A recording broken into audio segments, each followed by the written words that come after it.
17 জানুৱাৰী শিল্পী দিৱস উপলক্ষে ৰূপকোঁৱৰলৈ শ্ৰদ্ধা নিবেদিছোঁ তেখেতৰ এটি কবিতাৰে। কবিতাটিক প্ৰাসংগিক অনুভৱ হ'ল জ্যোতি শংখ। ৰণ ৰণ ৰণ আলোড়ন কম্পন ঘনঘোৰ গৰ্জন অস্ত্ৰৰ ঝনঝন সীমান্তে প্ৰান্তে শত্ৰু যে অগণন অসমীয়া জীৱনৰ সন্ধিক্ষণ। চাৰিওকাষেদি বেৰি অসম আহিলে ঘেৰি আৰু যে নহহে দেৰি বজা অসমীয়া হৰাই ঘটীয়া বজা বজা ৰণভেৰী অসমীয়া হুঁচিয়াৰ শত্ৰু পালেহি দুৰ্নিবাৰ।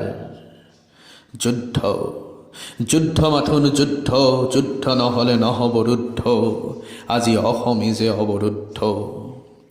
যুদ্ধহে মাথোন লাগিব যুদ্ধ হাৰিও যুদ্ধ জিনিও যুদ্ধ যুদ্ধ মাথোন যুদ্ধ।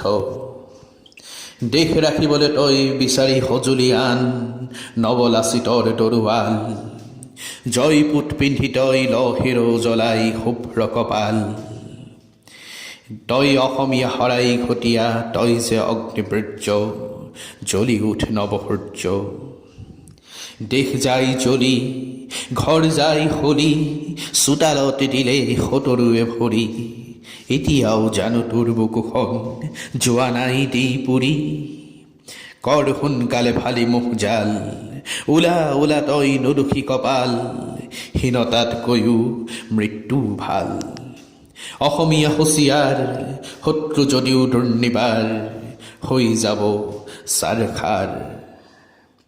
ভাষাত শত্ৰু দেশত শত্ৰু কলা সাহিত্যত সংগীত শিল্পত সোমাল শত্ৰু তোৰ ভিতৰত শত্ৰু আহিছে বেয়া বতৰত।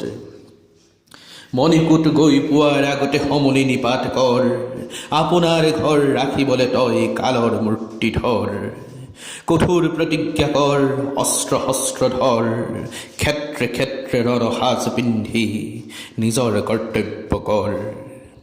ৰাখিব লাগিব অসমীয়া ভাষা কৰিব লাগিব আশা জিনিব লাগিব বিদ্ৰূপ বাণী শত্ৰুৰ ব্যংগ হাঁহি।